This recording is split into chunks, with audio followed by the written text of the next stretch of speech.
What's going on? Big Uncle Shredneck here. Just going to give you my thoughts here on why spending money is not going to get you speed. Um, I think, in today's landscape with, social media and all that stuff, there's this notion amongst a lot of newer cyclists and, even pretty experienced cyclists too, that you got to get, the aero frame. You got to get the integrated stem bars. Can't have no wires showing. Blah blah blah. Um, and that's going to make you faster. Which you know, maybe yes, maybe no. But the two biggest indicators that you got to look out for if you want to get faster are bike fit and position and your fitness. Plain and simple. Those two. And I know those aren't sexy things where people can show off. I mean, you can. I guess you can show a bike fit off, but I mean, I do my bike fits myself. I don't find it necessary to pay someone to tell me about my body. That's my opinion. And I'm not saying that from a point of pretentiousness or a point of I know everything. It's just I know what to look out for in terms of the fit, and how your body's supposed to feel. And I know my body pretty well after 30 years. So my opinion on that. But either or, if you do want to get a fit, I say go right ahead and do it. Your personal choice. Um, you know, Bike fit is everything. If the bike's too big, it's too small, you're not going to have that feel to it that's going to enable you to go fast. So for a road bike, if your main priority is going fast, I said this in my other videos, you know, uh, size a little bit smaller.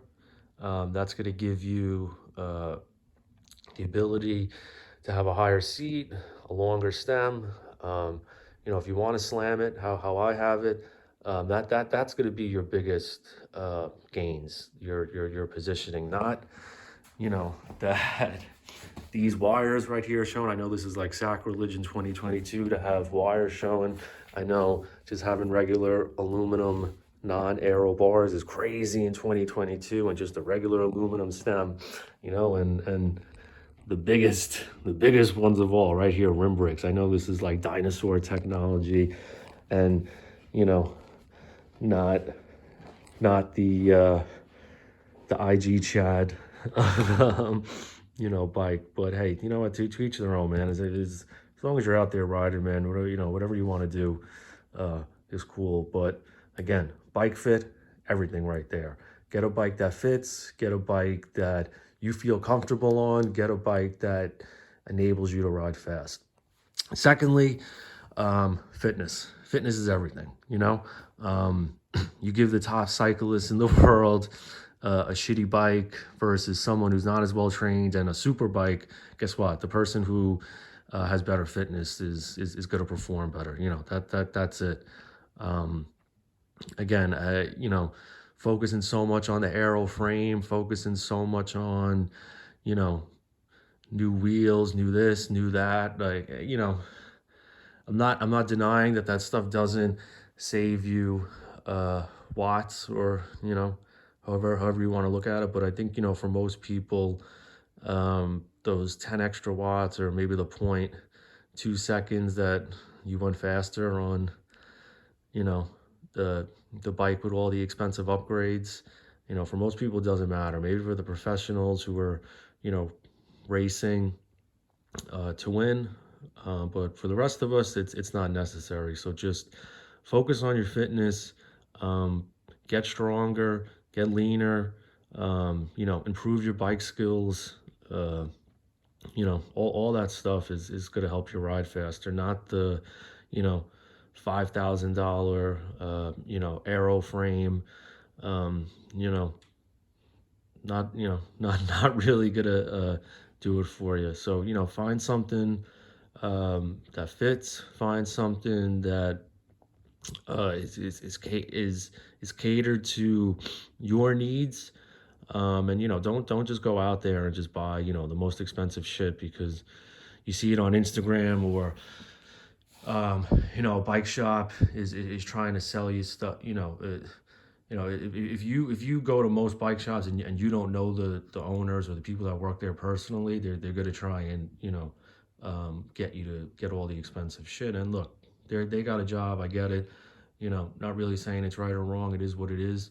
But if you get to know a lot of the people personally, and they'll kind of open up about you and say like, yeah, like you don't need a lot of this shit. I bring this bike to a couple of shops, and a lot of the guys will be like, yeah, honestly, like this is all you need. Like, this bike right here can compete with the $10,000 $11,000 Pinarellos. And I have. I've done group rides. Years ago I used to do these group rides in Prospect Park. I had $700 specialized road bike, first road bike. And dudes there had like $6,000 7,000 bikes, some of them, and I would keep up because the bike fit me and I had decent fitness. So again, this is real world tested stuff. Fitness, bike fit, that's it. All right. So keep that stuff in mind, man. Don't try and don't get lost up in the consumer shuffle, the advertising shuffle, the pseudo scientific studies they do, blah blah blah, man. Real world experience is always going to trump that, in my opinion. All right, so don't get too caught up in it. Don't worry so much. Work on your fitness. Make sure your bike fits dialed in, and you'll be good to go. All right.